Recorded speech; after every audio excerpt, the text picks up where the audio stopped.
Good morning. How's everybody doing today? We've got a few things going on today, actually. We're waiting on parts for this field cultivator. That's not going to happen today. So we did unhook the tractor here because I'm going to take this out. I've got some other stuff we need to bring in. One, our 4440. We've got to do a little bit of hydraulic work to that. So I've got this kit here. We're going to get that installed. I did not plug the 4440 in last night, so I'm going to go and do that now. It's in the mid-30s. It probably would start okay, but I'm not in a hurry to get it in here. So I'm going to actually take the 8300 out. I'm going to plug the 4440 in, and then we'll keep moving stuff around. We're just going to put this right back where we got it from.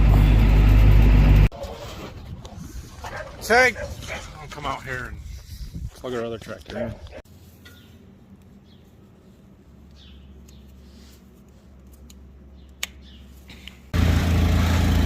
Moving some stuff around. Had one of these boards out. They were back in there by our walk-in door. So we had to pull the tractor out of the way because our chemicals are here. So we got to get these guys unloaded. Okay, well, we got a few chemicals, some shuttles. So those four in the back there, those are all Acuron. That's our corn herbicide. This one is Matador, a bean herbicide. What else do we got here? Miravis Neo, that's fungicide. That's the first time we've ever gotten fungicide in a shuttle form like that. Those boxes are for beans. That's Enlist, a new product for our Enlist beans that we were planting. These two are boron. That's a fertilizer additive that I'm going to put in my 2x2 starter. And then we've got some boxes of a few different things here. Talnor's wheat herbicide. Miravis Ace is a fungicide for wheat. Intensity is for volunteer corn and beans. These are water conditioners. Quill Excel's another fungicide. So we've got all kinds of stuff here. It's not all of it. We've got at least 2 more loads of stuff coming yet. So, but that's a pretty good start. Okay, well, the floor is clean. There's room in here. We need to bring something in here. The 4440 hasn't been plugged in long enough. What could we bring in here? I got an idea. Hang on.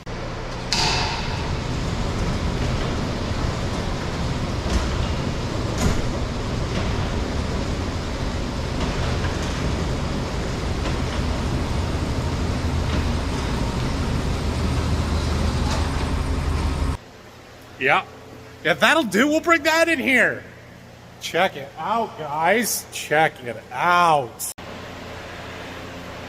I made a little purchase yesterday. Decided it was time to upgrade to pickup trucks. So, we have here a 2020 Ram 1500 Limited. It is very, very nice. It is not new. It is used. Has about 4,500 miles on it, which is as new as I need it to be. So I feel like I got an outstanding deal on it, and I'm quite happy with it. So yeah, we are going to do a little washing. It's a little dirty, so we're going to clean this up. We're going to get a ceramic coat on it today. We're going to just polish. I've also got some fluid film over there. My plan was to kind of crawl underneath this thing and see what needs to be sprayed with any kind of rust preventative, anything I can do to preserve it and keep the fenders from rusting out. I've gotten, my mom telling me and my dad that this isn't a work truck because it's too nice, and well, they're kind of right. But look, any truck with built-in toolboxes, that's a work truck. Those are sweet. He's got some sort of paint protection on it. I'm not sure if it's just a wax or if there's some ceramic, but something better than nothing.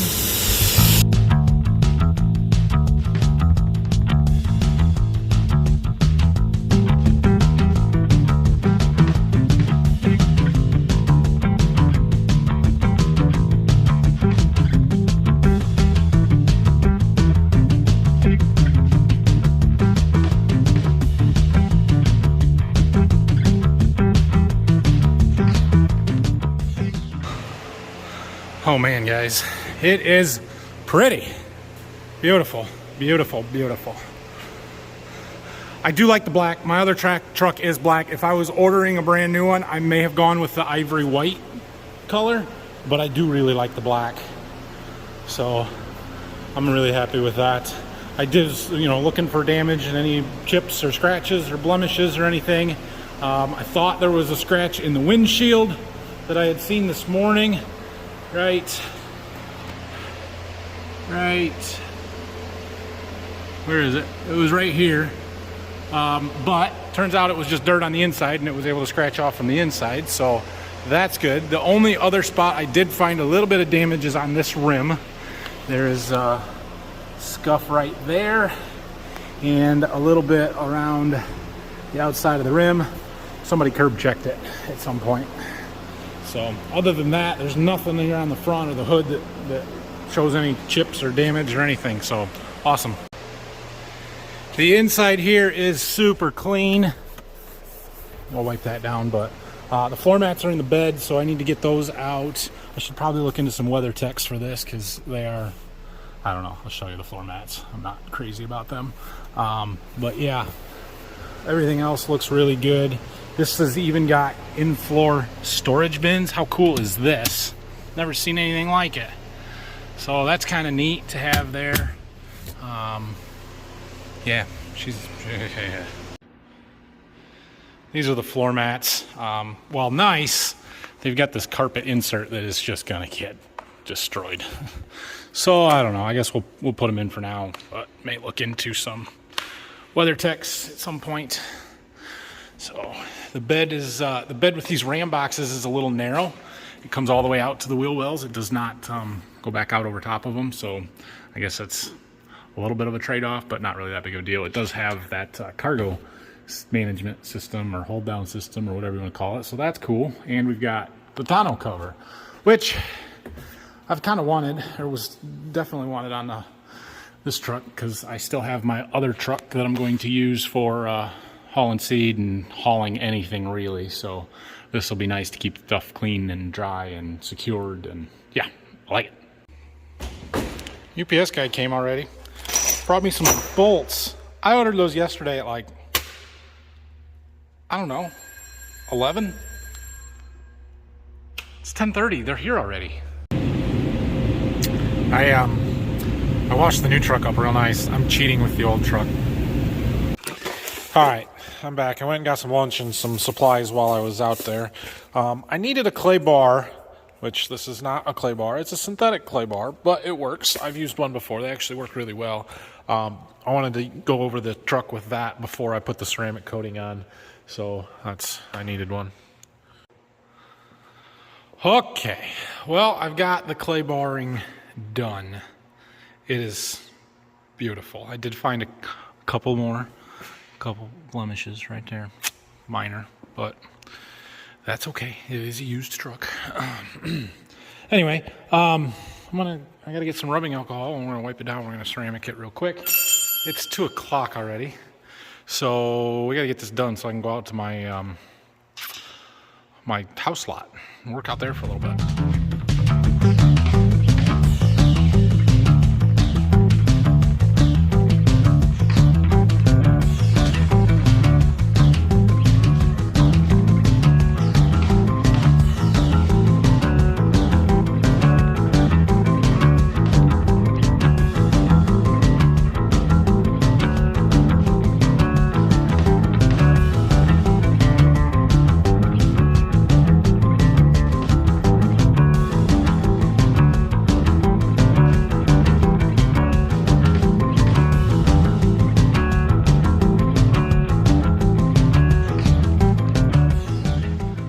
Okay, well, I'm tired now. That was a lot of work. Better than waxing, but a lot of work. I've got it all ceramic coated except for the top. It's got a dual moonroof. There's not much there on the top. It's all glass. So what I've decided to do is on the windshield, windows, and top, I'm actually going to use this ceramic stuff, this spray on. It worked pretty good on the glass on my truck when I did it. I don't want to put the armor shield on those windows, but I'm okay with that stuff. So I'm just going to spray that on there quick, wipe it off, and then we're going to let this project sit for a minute. Okay, you guys tired of looking at that yet? Yeah, me neither. Anyway, I'm done polishing it now. The only thing I really want to do yet to it is, like I said, crawl underneath it and do some undercoating on the body stuff, rust proofing a little bit. So I might get to that yet today, but it's 3 o'clock now, and I need to go down to my seed warehouse and my house lot and try and move some stakes around since it's warm and the ground is thawed and there's no snow. Okay, if you're new to the channel, my wife and I are going to build a house here this spring, getting closer and closer to start date here, around the 1st of April, so we're within a month here probably. And it's going to go right here in front of my seed warehouse, just down the road from the farm. I back in December came out here and put some stakes in the ground just to kind of rough lay out where I want stuff to be. They're not quite right. I want to move them a little bit, so I have here my plans, foundation plan or basement plan, and I've got the first floor behind it, but this is what we need for the layout stuff. And we've got a measuring wheel, and we are not going to be very precise because we're just going to start in the corner and start measuring and eyeballing square, but it should get it at least close so that we have a pretty good idea. We'll try and get one wall, I don't know exactly which wall yet, pretty much exactly where we want it, and then when our builder comes to do the actual layout, they can square everything off of that and it'll be accurate. It's a little windy out here, so I apologize for the audio if it's bad. I can't really tell right now, but okay, so standing right here, this is basically in the middle of my living room the way I have it laid out now. There will be a fireplace directly in front of us, but then big windows on both sides of it looking off to the southwest. My wife did, for some reason, doesn't want to look at my barn out the back window, so we had to set the house on an angle. I don't get it. I like the look of the barn, but no, I understand that. However, the way that I've got it laid out here, it's a little bit too much of an angle. So what I need to do is rotate it from, this is hard to hold stuff. So we're looking kind of that way now. I want to rotate it so we're looking more that way and slide the whole thing over a little ways. So that's the plan. I don't know how well you can see the elevation change, but we do have quite a hill up there. It drops off that way. The goal is to have some daylight windows in the basement without a window well on the south end of the house. So we might have to do some dirt work to get that to happen, but we do have some natural elevation change, and that should help. Now, ideally, we won't go past the edge of the grass that I have there now, because I have this set up perfectly where that's the edge of a full planter width. I don't want to screw that up. We're a little close with that stake right there at the moment. Part of the reason I want to push everything to the north. Also, I've got to have room for a septic leach field out to the south here, most likely. That white post is technically the corner of our lot, so we can go farther if we need to, and that might happen, but I don't really want to go a whole another 40 feet. We could do 20.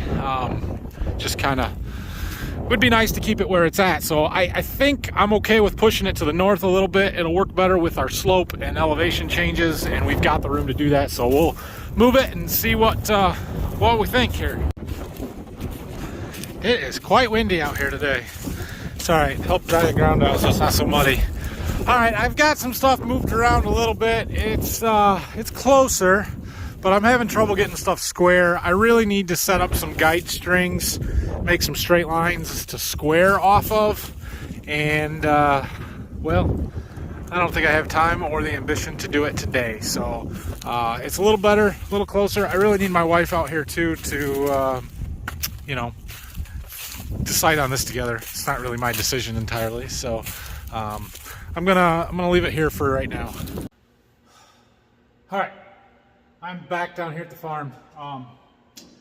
I want to crawl underneath this truck and see what needs to be sprayed down with that fluid film. You guys want to see something really cool? I didn't even know it did this until I figured it out yesterday after I had bought it. Watch this.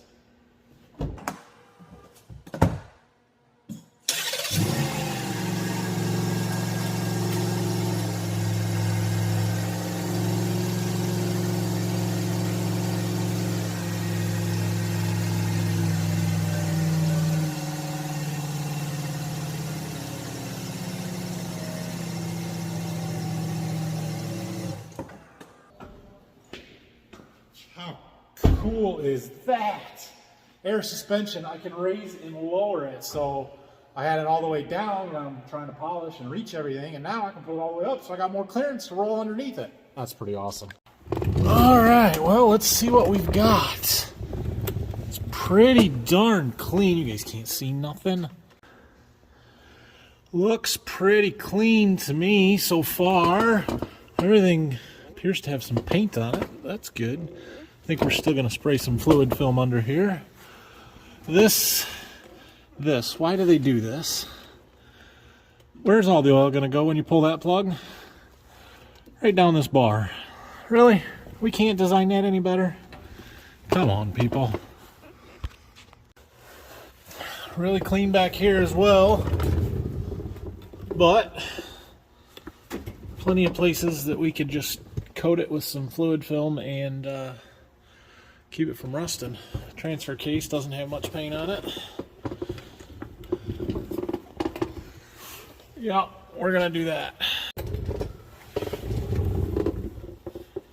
Rear differential doesn't have much paint on it. Not transfer case. That's in the front. Never mind. I do know something.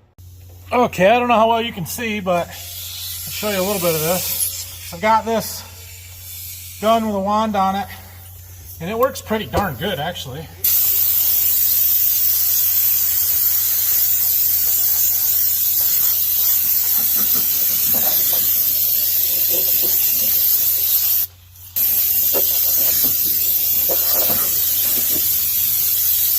I'm just going through and trying to spray anything that looks like it might rust at some point. And it's not going to get hot, because I don't think this stuff will just burn off, but...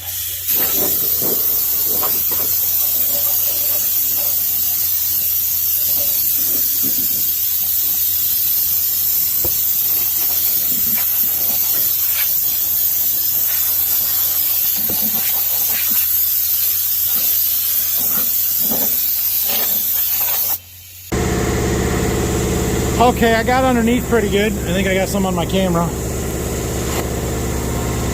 Anyway, I feel like I should take these ram boxes and take the insert out inside here so that I can spray down underneath there a little bit better. I did get up underneath. Surprisingly, you can get in behind there pretty good from underneath, so I think I got most of it, but I don't know, I might do that. Probably not going to happen today. Maybe I could just take the drain plug out and spray down underneath. I don't know. It should help. Maybe. The goal is to keep the fenders from rusting out like my Chevy does. Where do the Rams rust? Anybody know? All right, guys. It's time for me to go home. I got church tonight, so I'm gonna go take that truck and park it in my seed warehouse and take my other truck home because, well, I haven't got the car seats put in it yet, and I might have to take the kids to church tonight. So anyway, we'll see you guys tomorrow. I did not get to the 4440 today. It will happen tomorrow because I'm done with this truck, so we'll bring that in the morning. Hopefully then our shims, or what do we call them? Not shims, bushings, will come for the fuel cultivator tomorrow. We can get those in. I got the bolts, so that's my plan, is to work on the 4440 until our parts come, hopefully, and then finish working on fuel cultivator. So have a great night, everybody. Thanks for watching. We'll see you again tomorrow, and questions, comments, leave them down below.